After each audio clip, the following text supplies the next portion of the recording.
Hey everybody, sit down around the hearth, grab a frosty mug of ale. Welcome to the Lion's Pride Tavern, where we discuss all things Azeroth.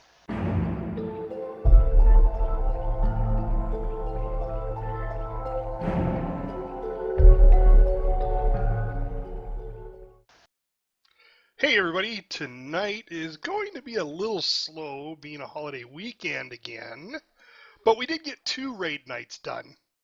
Plus, we'll talk about artifact power usage again. So let's start off with introductions. I'm your host, Faffard. I play a Dwarven Beastmaster Hunter in the awesome game World of Warcraft. Next up, we have Jobui. Hi, I'm Jobui. I play a Worgen Fire Mage. Next up, we have Laureli. Hi, it's Laureli, your Night Elf Fury Warrior. Happy 2017. Next up is Epistle. Also, wishing you a happy new year is Epistle, Draenei Protection Paladin. And next up is Tippy Tap Tapachino. Oh my god. I'm whoever he said, but I'm really Tapachino, and I play a Resto Night Elf Druid. He's gonna kill you guys. Well, there's a reason we're calling you Tippy Tap. So And I'm we'll sure get I into know that in why. a little bit. We'll get into it in a little bit. Let's start off with how we did on our raid Friday night. Jobui? All right, well, Friday night was very much like taking our heads and butting it against a wall over and over again. Now, the wall that we were butting our heads against was Guarm. We took down Odin, no problem. I think we got him on the first pull. Then we went on to Guarm. And Guarm is progression for us, so it's a bit rough. And we were trying and trying. We got very, very close. We got 2%. Was our closest we got on Friday night, but we didn't manage to take Guarm down on Friday night. Tapachino felt that excruciatingly. Yes, you can go into detail with Tap. Very excruciating. I think Yeah. my roots kept getting caught up in his path. Yeah, basically the charge that Guarm does was taking Tap out over and over and over again, and I could feel her blood boiling by the end of the raid. It was easy to hear in TeamSpeak too. I think there were some language issues. Some words were spoken, and they couldn't be unsaid. Yeah. And it's the first time I've ever heard her say that. I think so. It could be. Yeah, I believe actually. Yeah, I have to agree We with can't that. we can't actually say that word on the air. I But do try to sometimes- behave myself too, and I'm not like that at all. Sometimes frustrations are on some bosses. Well, I think you were getting frosted in place too, right? And then hit charge very often. So that and your new mouse, you must have just been having a heck of a time. Yeah, I was, and especially since last week, I had no problem avoiding his charge. It was really simple, so it was just doubly frustrating, not being able to move, getting frozen, and then, yeah. So I don't want to really go over it too much in my own words because we don't want to have a repeat of what was said the other night. But we did come back on Saturday night and took on Gorm again, and we had a mild change to the strategy, which was introduced by Bronzebeard. That was a really simple change, which in the past what we had been doing was we would divided the group up into 3 groups because there are 3 patterns of color that show up on the ground, and you need to always be in your color whenever he does his breath weapon or breath attack. And so we had been dividing these 3 groups up into the left, the middle, and the right.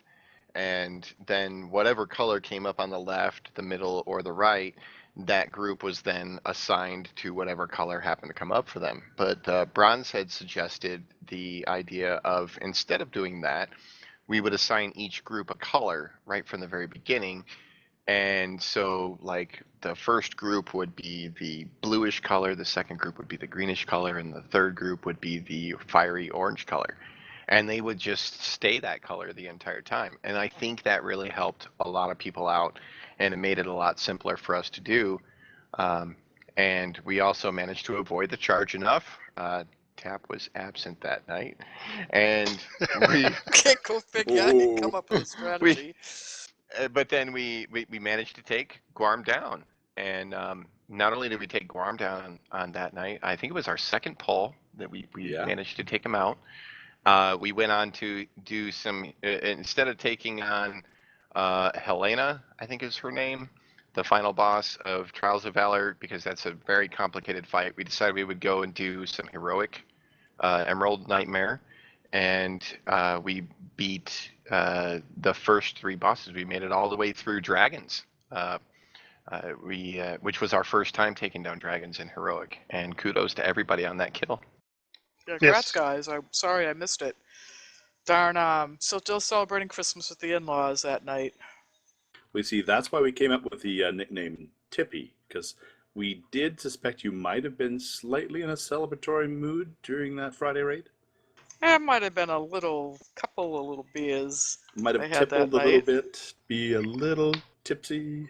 but it was more so towards the end, and I think the frustration was getting to me. It just tipped you over. Tipped me One- over, all right. One too many flasks for Tapachino. It might have contributed to a little bit of my frustration.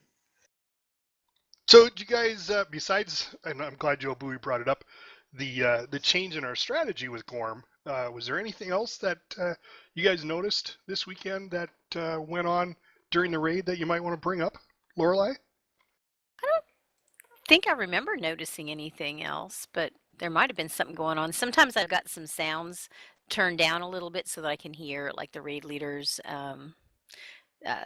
There was a lot of talking, I think, and it was really hard for me to hear some things. So I was keeping quite a few people down low. Sure. Epistle, anything with you? Well, I was talking with Darg quite a bit at the beginning of the raid to figure out how we could minimize damage in the Guarm fight, because it's not that it's just too difficult, it's just there was just one or two too many things juggling. We were also trying to solve, so for tanks out there, is trying to think this through, whether or not, and we still haven't been able to find the answer to this, whether or not the flashing fangs that he does, which is a separate ability, is linked to the multiple heads. This boss does nasty damage, so you have to have both tanks within a very tight range and in front of them, so that they split damage. Not a kind of a brand new idea, but you add flashing fangs to that, where the person who is closest to the tank, but not the main tank, gets hit with just a whole whack load of damage. The issue was whether or not that was linked with the multi-headed. So we were debating whether or not it would be good for me as the second tank to step out and not take the flashing fangs, whether that would cause more damage, less damage. And we didn't really get to experiment with that because we were actually successful the second time around. But that's a good question that we need to have solved, because it's a way of, if stepping out would help, that would be a massive amount of damage to avoid on the second tank if it doesn't get multiplied. So yeah, we're kind of sorting out that kind of tanking issue, and as I say though, we got him down without having to worry about that. Yeah, Tap, you got anything to add besides your frustration? Not really. I think you guys have pretty much said it all. Well, it was a very unique experience. I was really glad we got Gorm down, and we went on to Dragons. And how many polls did we do on Dragons? Was that like 3? Was that the third poll? Two No, polls? just 2. It was second pull, yeah. Yeah. So everybody kind of came together, and there was just some little oddball mechanics that we changed, we tweaked right at the very beginning after the first poll. What was that all about, Jobui?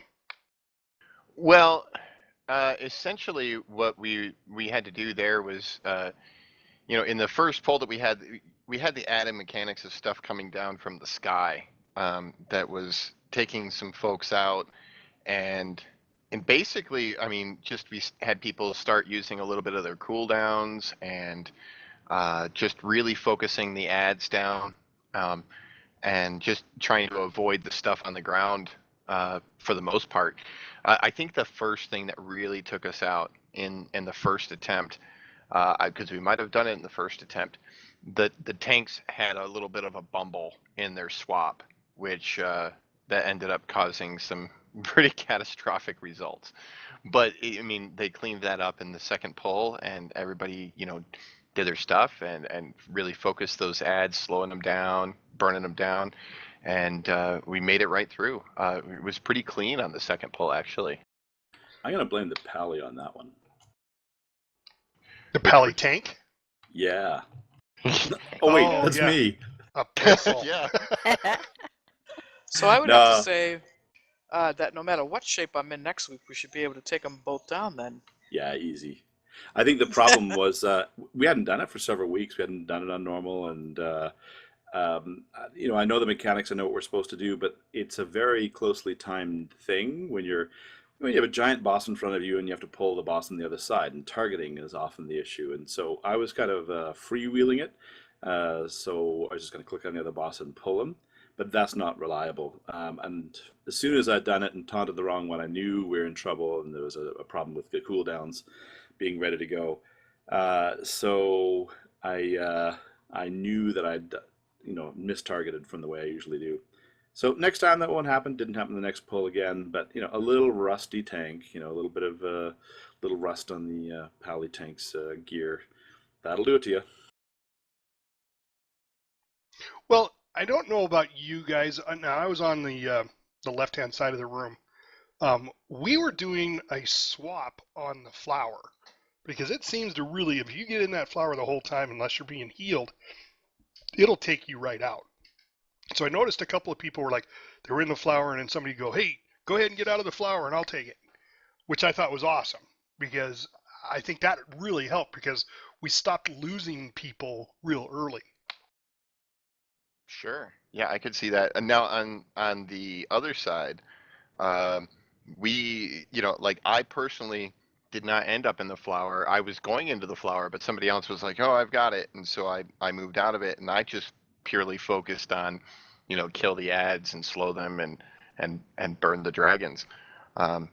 So, like I didn't notice that as much, but yeah, I did hear the calls coming out about people taking the flower and I've got it, or like go ahead and move out and that sort of thing. So that did help, I'm sure. So one of the things I've noticed we've been doing the last few raids is we have our pally buffs for our DPS pallies, and we usually give them to our mages, or I'm sorry, not our mages, our healers, so they have extra mana. But the last few times we've been doing this, we've been giving it to DPS. Do you want to explain why we do that, Jobui? Well, the main reason why is because while the healers have been able to keep up pretty well and they haven't been running out of mana so much, but a lot of these fights we can run into quite simply what it amounts to being a DPS check. Are we DPSing the boss down fast enough? There have been other nights where we've been a little heals heavy, so that means that the boss's health is going to be a little bit higher, and the DPS have to make up for that fact if we've got extra healers. So the heals were basically covered, but we needed that extra DPS, and that little bit has helped pushed us over the edge, so to speak, in able to take down the bosses a little smoother, because the healers can keep up, the tanks are doing just fine, and then the DPS have that little extra boost that they could use to help take down the bosses quicker. Sure. And why don't you explain how we actually, which characters we actually buff first and why? Well, we, initially we had talked about, buff the players that have the lowest DPS to help bring them up into parity with some of the higher DPS players. But in reading the tooltips on that, essentially what it does is it adds like I think it's a chance at a 30% additional damage for the player who is casting the spell or swinging their weapon, and so it really helps to put it on the highest DPS players than it does to put it on the lower DPS players, because it's still a 30%. So it's 30% of your highest or 30% of your lowest. And while it may bring up the lowest, the highest is actually going to get the most benefit from that. Right, and do the most damage to the boss.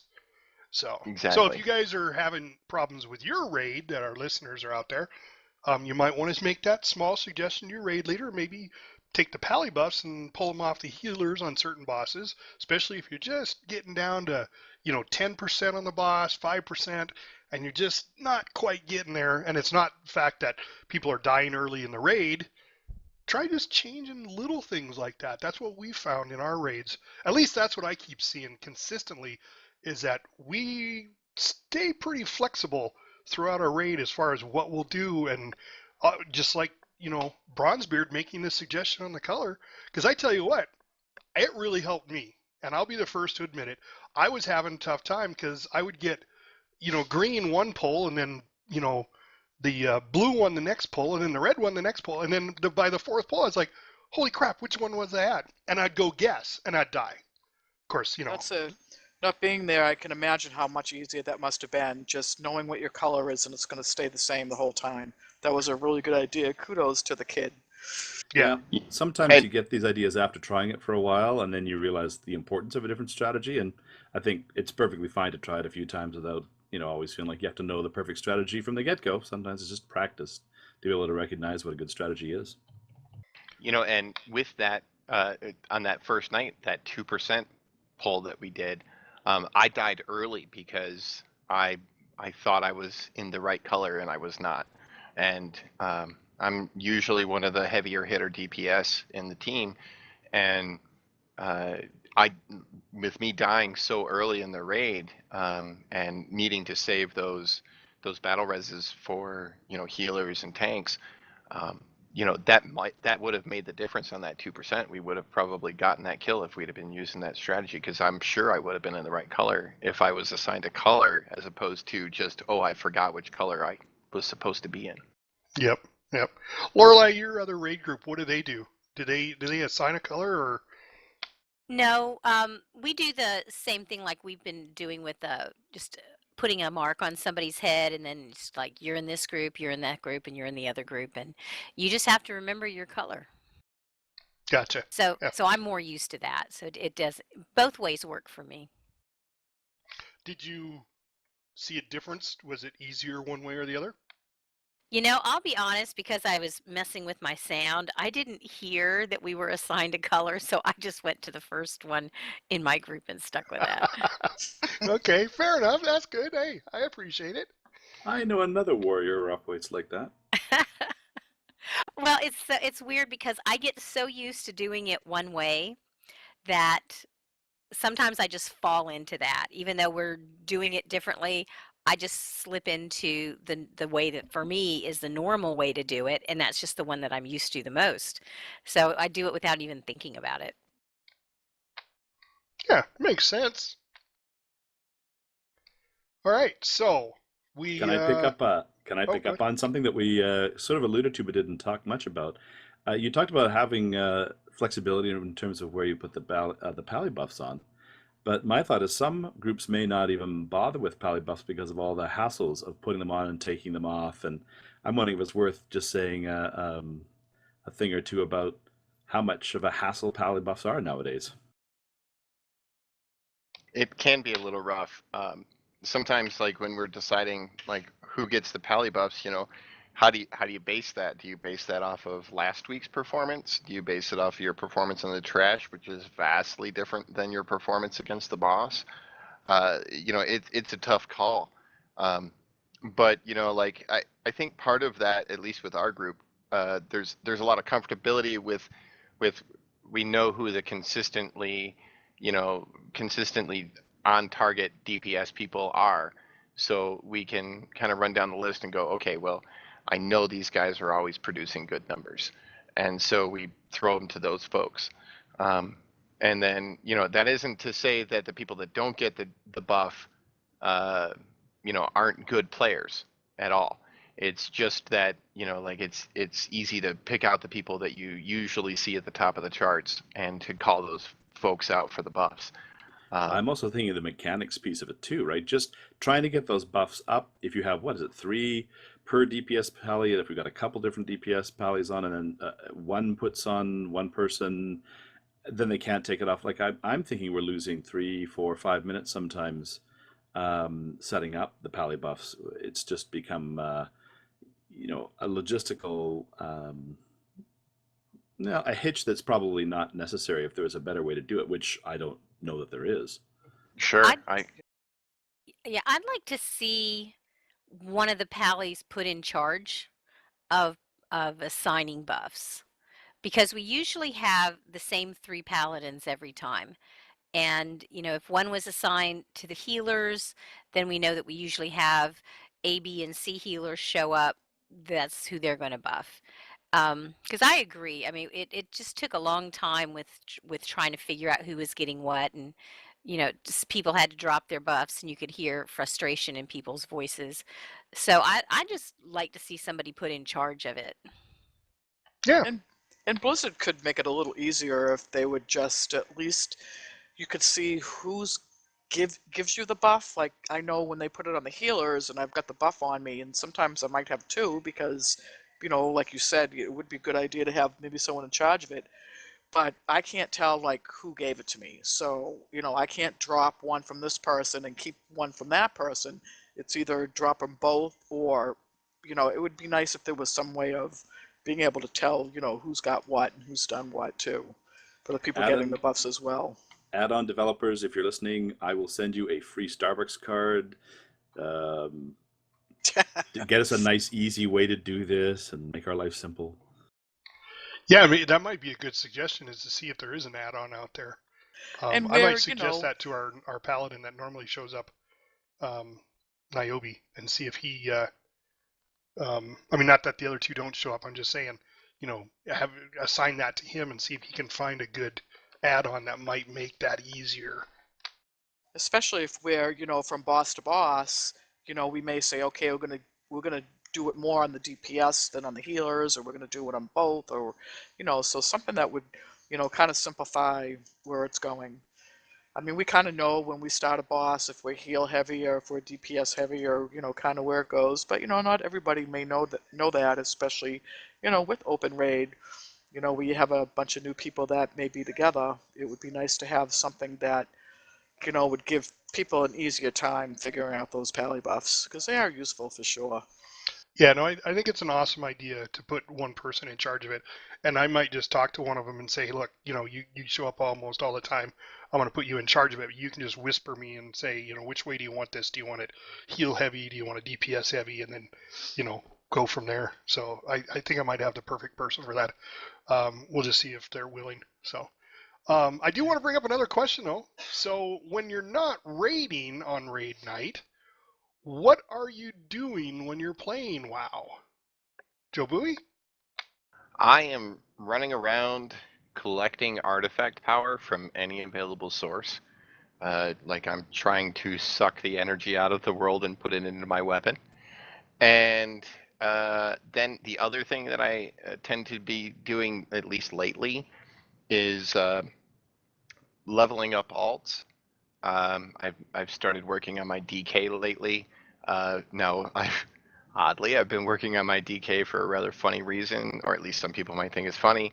There is a belt out of the Throne of Thunder that I've been trying to get for my warrior, because it completes his perfect transmog in my mind. And I only get 1 chance per week right now because I only have 1 plate wearer who is capable of going and doing the heroic Throne of Thunder solo. So I am leveling up my DK so that I can take him out there to go try and get my warrior my perfect transmog belt. But yeah, that's pretty much what I've been doing lately. Artifact power and hunting down the occasional transmog by leveling alts. Okay. Laureli? Pretty much the same thing. I've been working on my I have the 2 alts. I have more than 2, but my priest and my mage, so that I can get into Suramar and get working on upgrading their professions. Okay. So, Jobui, do you normally get all your artifact power from the world quests? Then I take it. Mostly, yeah. I go and I do like all the available world quests, and I usually will queue up for the daily heroic because that's a nice bonus to the artifact power. The other way I occasionally do it is I'll do like mythic or mythic plus dungeons and hopefully get a few of those token artifact power bonuses from those as well. Oh yeah, yeah. Okay. Epistle, what about you? What are you doing on non-raid nights with your tunes? Yeah. Well, mostly it's been to this point up until the last few weeks, all about getting the artifact power. I'd skip everything else in the world quest, just do those with the dungeons like Jobui would be doing. But lately I've been easing off on that because I've just about finished most of my research. And so now I'm doing a little bit more with my alts, getting their gathering abilities ready to go. And also because my healer is just at the point where the artifact power makes doing quests a little more worthwhile. I've just started the Suramar quest lines with him to get as much artifact power from that as I can. Okay. Tapachino? Well, the first thing I do is I always want to make sure I have a cauldron in my bags so that when we, do our raid, that we have a cauldron to share. And other than that, I like to do the world quests, make sure I have all of those done, and I work on my alts. I work on sometimes my off-spec, my balanced druid, which I've, been working on getting up, and lately I've just dusted off my frost mage. I'm kind of working on her, and so just right now, waiting for Nighthold. I'm working on cauldrons off spec and just making sure that I keep my main spec, my resto spec, up to date with the world quests and the artifact power as well, or trying anyways. So what I'm hearing is you guys are a lot of you are starting to work on your alts. Now I know we had this discussion when we one of our first podcasts before the X-Pack, or maybe it was right when the X-Pack first came out, that what a pain it was going to be to level up your alts. Like I've said numerous times, I have 11 of them, and I don't think I can go through all this work on all 11 alts. I've actually only got 2 alts to 110, only because one of them is my enchanter, and I'm trying to get her up there to where she can be a little more useful for the guild for enchants. But do you guys find it's going a little smoother than you thought than previous, or is it still just a big pain to level an alt up? Jobui? Oh, go ahead, Laureli. Oh, I'm Go sorry. It's easy in that I'm familiar with some of the quests now, but I keep finding that I'm making little mistakes here and there, especially with the class hall quests. And I have to spend a lot of time going back in and reading up and finding out what I left behind or what I didn't complete. And it's a pain. I've gotten 2 up to 110, and I really have no desire right now to level up any of the other ones. So now, when you got them to 110, now are you working on their artifact power, or are you just getting the resources? What are you doing? I'm working on their artifact power just so that I can, because you've got to get them into dungeons and sometimes raids to pick up things for your professions. And now you've got to have every 110 leveled up, geared up, ready to go, ready to do anything that you need to do. Okay, Jobui? Well, I'm currently working on my 5th alt, which is my DK. Well, no, I guess it's my 4th alt, my 5th character. And I'm finding it a lot easier than when I did like my first alt. Mostly, like Lorelei said, I'm getting used to the quests. I know which quests to do. I'm coming around the bend on some of the things. Like, for an example, one of my alts, I did not do Valshara as one of their earlier zones that I needed to do, and later I figured out, oh, I have to go back there because I have to complete quests for that to complete my class hall stuff. So now that becomes like either my first or my second zone that I do on any of my alts. I don't find it that troublesome. It's actually kind of relaxing. I just sort of I go run around, I go do quests. When I get bored with it, I just stop, and I go do something on one of my mains or work on one of my other alts. But I plan on getting all 12 of my tunes to 110. I mean, that's part of what I'm aiming to do, and I do when I'm done with them. I've had them cooking away on artifact power, artifact knowledge, and then playing them occasionally. And they seem to have a lot better luck than Jobui.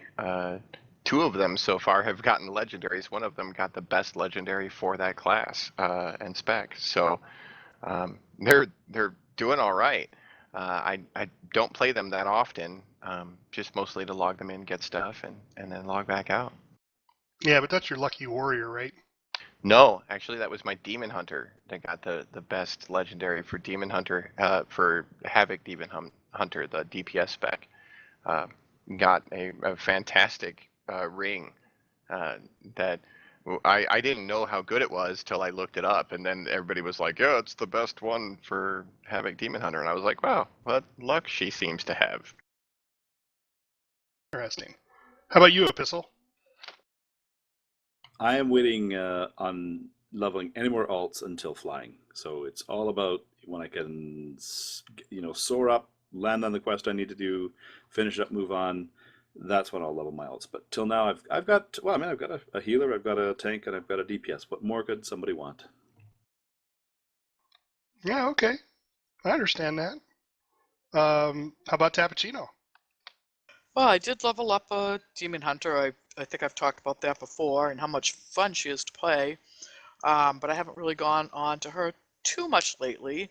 I've been working on my Shadow Priest, and I am just having a very tough time getting into it. She was my main for a while, a few years back, and I've always loved playing the Shadow Priest, but I just really don't like what they've done to the, putting the insanity in what they have done with the spec. So she's been very, very difficult to get into. Today, as a matter of fact, I dusted off my Frost Mage, and she's actually been a bit of fun. So I think I'm gonna, work on her for a bit and see how she does. She's also my engineer, which I'm not really concerned too much about getting up, as far as professions go. So I think I'll just do it for fun and see what it takes me. I have about 10 alts that I play, and I'm just gonna see how it goes. I have to agree with the Epistle, though, that would be much easier if we could just fly and get through it, especially if I like to work on the professions, and it's just so hard to level professions. So I think I might be the same way and wait for the flying to come out and see how that goes. See, and I think that's where I'm at too. I mean, I've got one alt. I would like to bring my other ones up, but I just can't do it. I went to grab my Druid because I know once we start doing alt runs, I want to heal instead of DPS, and I'm just having a tough time even bringing my Druid up and even going out there and trying to get her to 110. I don't have any desire to. I'm having a lot of fun playing my Hunter, but I don't know. But I think if flying came along all of a sudden, which I haven't even finished on my Hunter yet to get even the first part done, let alone the second part that's coming out here shortly, to get the flying ready. But that'll give me incentive once it does. Then I'll be like, oh, now I got to go finish all the Suramar quests. But yeah, I'm glad you mentioned that about doing the alt runs, because my Shadow Priest was my alt, tune. So I'm definitely probably not going to be using her on the alt runs and using my Demon Hunter instead. yeah, One thing that's kind of hit for me as far as the alt runs thing goes, which we haven't really gotten to yet, but in my mind, when I've thought about that, I don't really plan on doing much in the way of like alt runs. I still plan on probably bringing Jobui unless we're doing like Like if we go back and do Emerald Nightmare or something, which I don't really see us doing that so much once Nighthold comes out, too much at least. Um, I I think that I've got the mindset where I'm going to keep bringing Jobui just because there's that Titan Forge chance and the Legendary chance. And I just don't see myself grabbing my alts and going, oh, I'm going to work on this alt that I don't play that much. Instead, I'd bring Jobui because he has a chance of getting that Legendary, a chance of getting a spectacular Titan Forging. And those things would really help him out, where I'm not too concerned about getting that stuff on my alts. Yeah, okay. So let's just talk a little bit more about artifact power.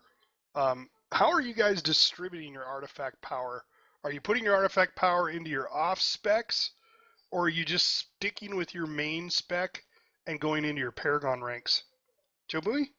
I've been taking my artifact power and putting it primarily into my fire spec. I really would just like to finish off all 20 ranks of my Paragon, and I know that's a ton of artifact power to get.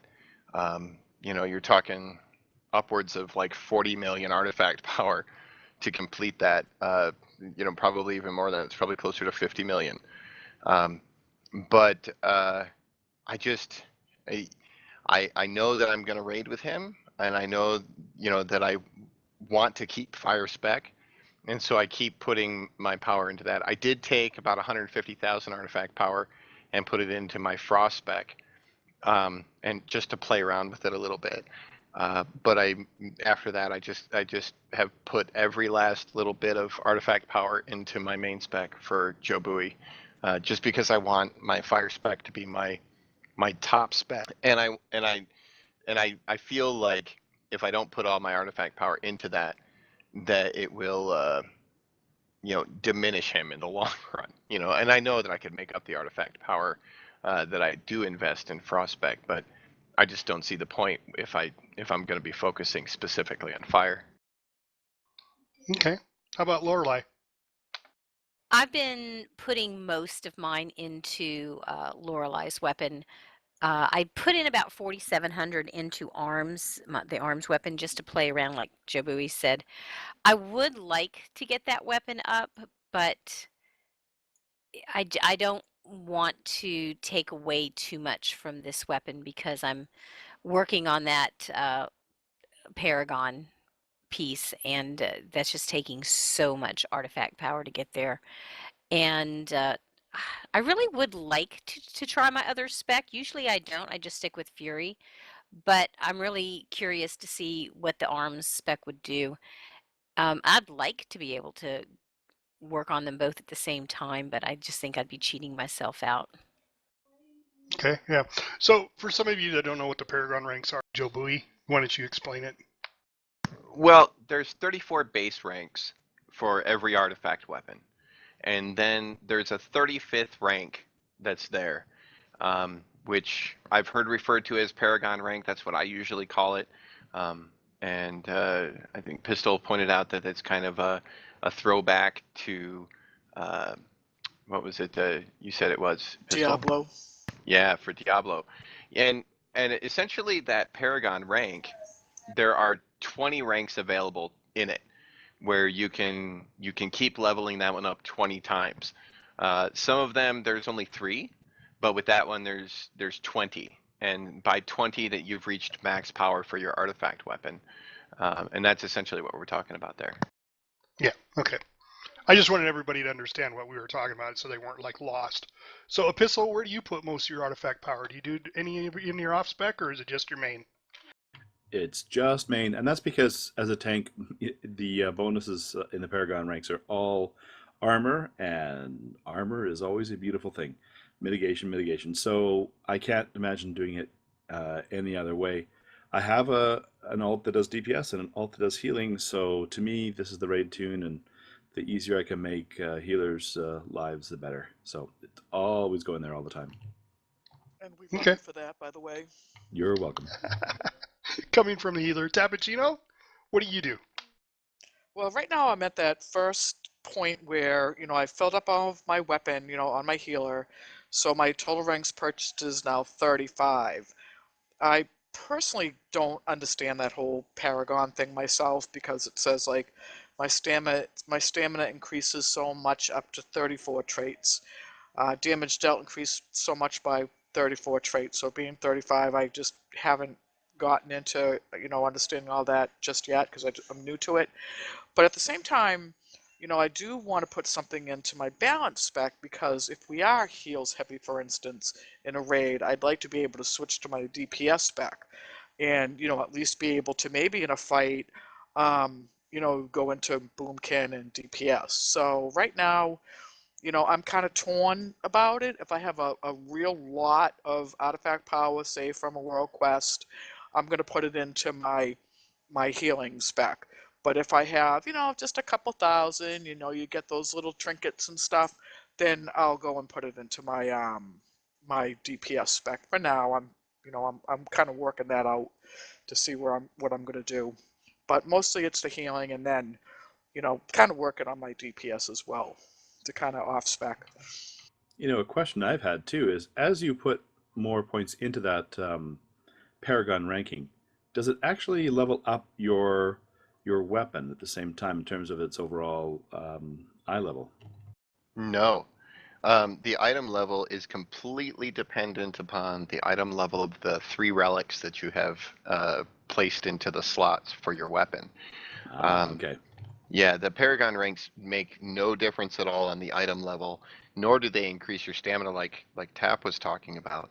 That only applies to the first 34 ranks, the base ranks. And then after that, you don't continue to get more stamina or, effectively extra hit points. It's so. The other thing about the artifact, the Paragon ranks, is and this was something that came up for me when I was first looking at them, because the first rank said, 5% increase to my fire damage. And I thought, as I was going into that that means that if I get all 20 ranks, I'll have 100% increase to my fire damage. And whoa, I'll be so powerful.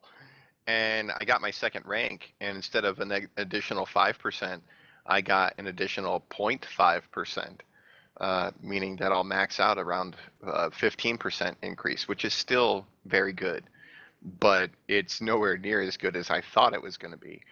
So there is a little bit of a diminishing returns on the Paragon ranks as well.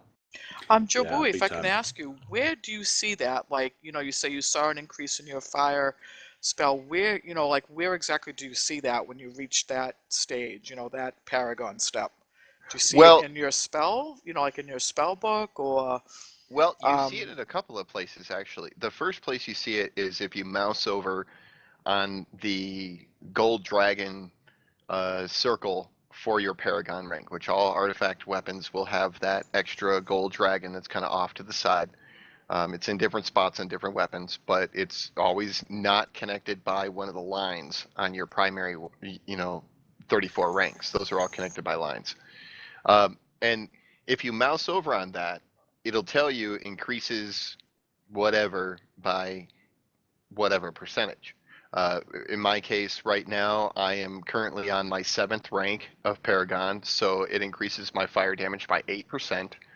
And I did notice, and I looked at this pretty carefully when I went from 6 to 7, that on my tooltips for my various spells, I could see that it was at, like, I think my Pyroblast said it was doing 164,000 fire damage, with some change, and then after I got the next rank up, it went up to like 100 and or it went up to like a little bit higher. Like when I looked at the number was higher after I got the rank. So it is being factored into all of your tooltips, as well as far as what your base damage is for your individual spells. Yeah, I see that. Like right now, it says my healing is done by 5% with that golden, dragon off to the side. And then it has a cost underneath of 1,915,000 artifact power in red. So that would be my next Paragon, is getting that much artifact power. Correct. And that would increase that slightly, that increased healing. My guess, if it's consistent, at least with what happened with me in Fire Mage, is you will probably, instead of, like currently it says 5%, chances are once you get your next Paragon rank, it'll say 5.5%. I see. Assuming it's at a 0.5% increase. It may vary. I am not sure what the percentage increase is for the different classes and specs, because I've only done it with fire so far, but I suspect that it's very similar. That would make sense too, having it all there. I mean, healing is my main, so I would think it should be there, or where I would be able to see it. So I don't mean to say this, but Jobui, you'd mentioned that you don't think item level has anything to do with except for the 3 relics, right? But Yeah, I'm looking at my tune right now, and I have 2 850 item levels and an 860, but my item level of my Titan Strike is 882. right. So I'm not sure that the ranks don't matter, do they? No, they don't matter. And here's what it is. If you look at the tooltip for your relics, like if you mouse over on the relics that you have installed, or any relic that you have in your bag, or anything like that, you'll notice that it says on there, right below the item level and the type, it'll say item level, then it'll say binds when picked up, and then it'll say like fire artifact relic or iron artifact relic or whatever the type is. Right below that, it'll say plus a number item levels. And so like for an example, I have all 3 of mine are 865s currently. And right below that, it'll say plus 48 item levels. But in my bag, I have a 780 that's sitting there that I picked up somewhere. And that one's a plus 24 item levels. So if I were to replace that, my item level would go down 24 ranks. Okay, yeah, that totally makes sense now that you explain that to me, because I was just thinking it was an average of the item level of the artifacts that were in there. So that's good observation. Thank you. A couple more questions before we call it a night. This one's kind of an oddball question. What are some of the strangest or funniest things you have ever overheard or read in raid chat or TeamSpeak? Can I just say a pet peeve to start off here? Absolutely. So, have you ever noticed when people are going to take a small AFK for bio or other things, they always say, I'm just going for a quick bio. Is there another kind of bio that I don't know about? Well, for me, a quick bio means I better go real quick, because I have to go real quick. So that would be my interpretation for myself. Is it that you're going really quick, or is it you're running there to get there real quick? I am running there to get there really quick, or else I'd wait for the break. I would imagine that that's like people trying to instill the idea. I think that's more or less saying, don't kick me. Yes, it is. Yeah, But I wonder if that's me, where it comes from, yeah. Yeah, and I'm sure that's what it is for most people, but for me it's like, oh my god, I've got to go, and I've got to go now. Yeah, But like, that's another story, and there's probably too much information full. for our listeners. Yeah, I mean, the bladder's full. You want to finish this raid or this dungeon, and you don't want folks to kick you, but you really gotta go. You throw the quick on there. Just say. So then that's where the other one comes on the other side, is that when people get back, they say, I'm back, sorry. And I'm thinking, why would we be sorry you're back? Maybe it wasn't quick. Ah. I've never put a time limit on quick. I think my favorite, and probably maybe it's not appropriate, but Odin's balls just cracks me up. And I'm always getting hit with his balls, and where he's so tall, and we're kind of at that level. It's just. And he has so many of them. And there are so many, but I usually get hit by a pair, and. It is so hard to avoid those puns. It really It is. I apologize to our young listeners if we have any out there. Well, you were so generous, as in last podcast, to call them Odin spheres. They are spheres. They are round. We could say orbs, but it doesn't really get any better. No, No. Yeah. one of my biggest pet peeves is, because I'm ex-military, when somebody says, "Oh, move over there," it's like, are you serious? We're playing a three-dimensional game, and I have no idea where you're at, where you're pointing to, because you're not actually pointing. You can't just say, "Move over there," or "Move over here," or "Come by me." You know, you got to be more specific. You got to get right down to the nitty-gritty. Run over by the big red mushroom. Yeah. Or Yeah. Jobui will say, "Tap, I'm over here. I'm the jumping know. fire guy." And you can always see him. He's jumping and he's on fire. I do that sometimes. I'm like, over here, Tap. Look, I'm jumping up and down.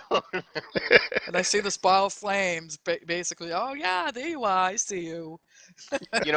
Interestingly enough, I know this is kind of tangented a little bit, but one of the things that I've experienced in VR, because I have VR, is that when somebody says, like, "Hey, what's that over there?" you can actually see them pointing at what they're talking about, which is that kind of fixes that problem. Maybe someday we'll be able to play a MMO in VR, and that'll be a problem that's fixed. Well, who's to say we're not already doing that? The Matrix. Is it real? Gosh. You're thinking right now, I wish I would have taken the red pill, or the blue pill, or green pill, whatever it was. I can't remember. Movie quote from the Matrix. Yeah. So I'm taking a slightly different tack on the the odd things you see in people say in game is I've had like people like standing in the mage hall preaching at people, and I gotta say, save that for somewhere else. That kind of thing. Like, just, this is a game. It's escapism. I don't like seeing people stand around like doing that sort of thing in the game. And I mean, I could see it if they were doing something like all hail, all hail, King Bob. King Bob. Well, no, I was thinking more like you're Oh, yeah, Terragosa, King right? Bob Or makes World sense. Tree. All must worship before the World Tree, or kind of thing. But when they bring real life, they try and like preach to people about their real life religion stuff in game. Oh, yeah. I find that terribly annoying. And there was a guy who was doing that day after day after day at the Mage Hall on Storm Rage. He's gone now. At least I think he's gone now. I put him on ignore eventually. But yeah, this guy kept doing it. So that would be my thing, is the strange thing, like what are you doing? Play the game. Yeah, or people can be really mean too in trade chat and stuff. It's, trade chat is like trade chat. It's not, beat down your fellow player because they asked a question. Yeah, right. Oh, I thought So- it was a trade insults chat. Yeah, trade. Yeah, there you go. So there are things you can do, and Jobui brought that up, is that you can right-click on their, on their name, and you can actually hit ignore, and you will never hear them ever again. And it does produce an ignore list. Yes. And if, so if somebody all of a sudden they came back to you and trying to get your attention and you can't hear them, you might want to check your ignore list if you use it. But if you don't use it and you don't know about it, it's a good thing to know about, especially if there's those people that just, I mean, I don't like running with my mature language filter on because I'm an adult, but, there are just some people, like Jobui says, that they get really out there. They start talking politics, they start talking religion, they start talking all this other stuff. You can simply ignore them. So if you don't know about it, right click, hit ignore. And it does work. Interestingly enough, Blizzard actually implemented a thing where, like, repeat offenders of people who just annoy other people constantly, they can, if they get reported often enough, they can get flagged where nobody can hear them except for guild mates anymore, or people on their Battle.net friends lists, and that's it. Nobody else can hear them ever in any channels. Yeah, we talked about that in one of our previous podcasts. Sure. And anybody else got any strange or funny things they've overheard? I do. Yeah, Laureli. This is just something that's said sometimes, but it comes from Bronze. And I like when we've just pulled a boss and all of a sudden we hear, "Wait, I'm dead? How'd I die? I just went out to get a Yorkshire pudding." I have heard that. It's happened several times and I laugh every time. So yeah, one of the things that I always tell our main tank is my son, and I'll yell to him. It's like, okay, everybody's ready except Bronze. Go ahead and pull. Speaking of Poor which, be right Bronze. back. Quick bio. Well, because I know he's off. Set the timer. He's off doing something. It's like, Well, if he's died, sometimes he's just off venting that he died. yeah, I'm sure. I'm sure you hear a lot more in your household than we hear on ours. It may be true. Adolescent males playing WoW is fun. All right, so one more question. So demon hunters. Now, granted, we raid together, but I know we do a lot of other stuff when we're not raiding together. Do you guys see the demon hunters as much as you used to when the X-Pack first came out? Every time you turned around, you went into a dungeon, you went to go into anything, there was a demon hunter, or more than one. Do you guys see them anymore as much as you did, or you think they're kind of phasing out? What do you think? Jobui? I do see them in dungeons. Is primarily where I see them. I see them out and doing world quests too. Like going around just. I don't know if they're doing world quests or doing regular quests, but I run into them just in the PvE world. Just out and about. But mostly in dungeons. I think they got nerfed quite a bit at a certain point, and I just think people have like kind of strayed away from them for as far as their mains go. I see them occasionally, but I don't really see a lot of people maining, if that's a word, demon hunters as much as I thought it would. It's not like the days when Lich King where the Death Knights came out and then they're just everywhere and all the time. It's I don't know. I think it might have something to do with how they got nerfed or what have you, where they're just not as high ranking or something. I don't know, but mostly dungeons and world quests. I've got a different perspective on that because, well, I do see a lot in dungeons. I'm running a lot with my tank and healer, so I do dungeons and therefore see proportionally more DPS, I suppose. But what I'm noticing is also my daughter has gotten into playing a Demon Hunter and just really enjoys the gameplay. She's tried a bunch of different ones, and that's the one she's decided is her main now, and she's just having a whale of a time with it. But she's not so interested in, high-end rating and even being the top DPS. Although that being said, and hopefully her brothers don't hear this, she's actually out DPSing both of them right now, and they don't know it. Ooh. Whoa. Oh, Can we get her wow. into raiding with us? Yeah, just once. Yeah. I don't know. Bronze I really like my Demon Hunter, and I do plan on using her as a DPS alt when we start doing our alt runs.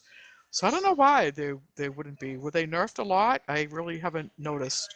Well, Well, they got nerfed pretty heavily on their single target is what they got nerfed on and their AoE a little bit. I've seen a lot of Demon Hunter like chat here and there complaining about the nerfs. I don't really notice them so much. I mean, I do have a Demon Hunter that's 110, and I mean she's got the best legendary there is for Demon Hunters, or at least DPS Demon Hunters.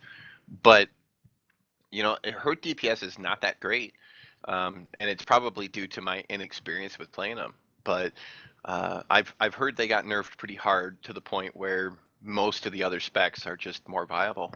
They probably over nerfed them then, because I mean they were pretty strong. So, and that Blizz tends to do that though, is they just overdo it.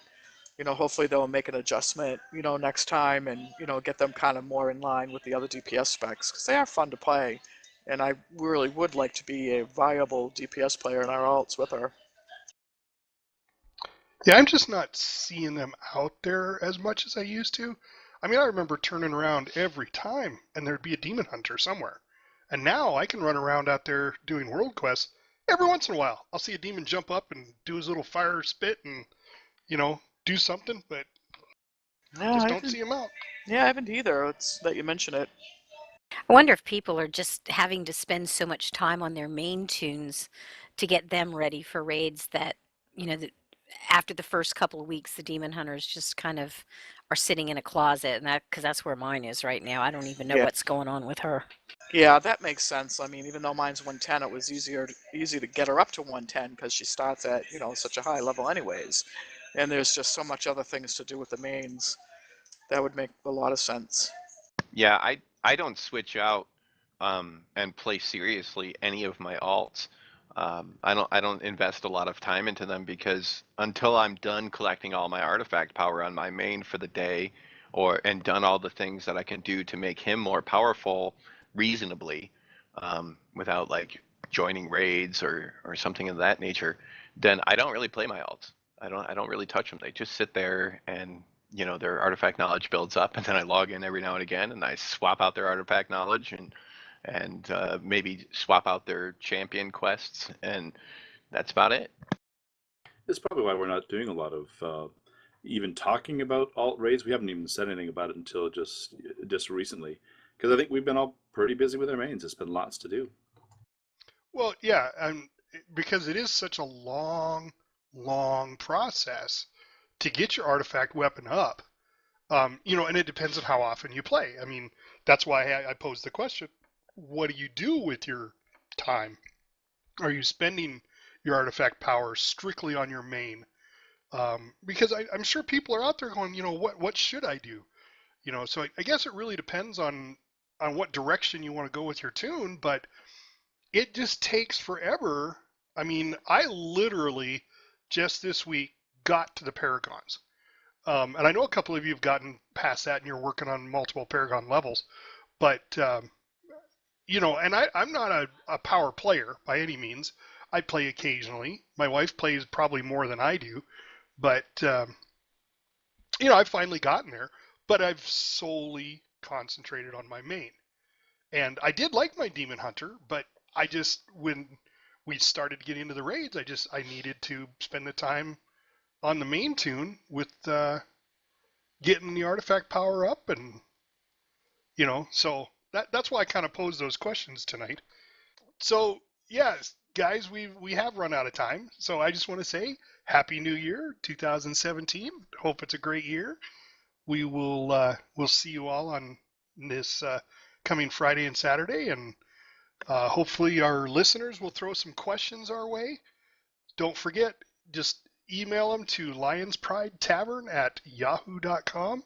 You can look us up on Podomatic.com, lionsPrideTavern.podomatic.com. And you can go to YouTube and just do a search for Lions Pride Tavern World of Warcraft or Lions Pride Tavern podcast, and you'll be able to comment on any of those, and I should get them. So thanks everybody for coming. We'll see you next Friday. See ya. Good See night. you Happy later. New Year, everyone. Happy New New Year. Year. If you like this podcast, throw us a like and subscribe to our channel. And please, leave comments or questions below. Maybe we'll answer them on the air next podcast. We are hosted on Podomatic.com. Our website is lionsPrideTavern.podomatic.com. Our podcast also airs on iTunes for Apple users, Google Play for Androids, and YouTube. Just search World of Warcraft Lions Pride Tavern podcast. See you next week, and thanks for listening.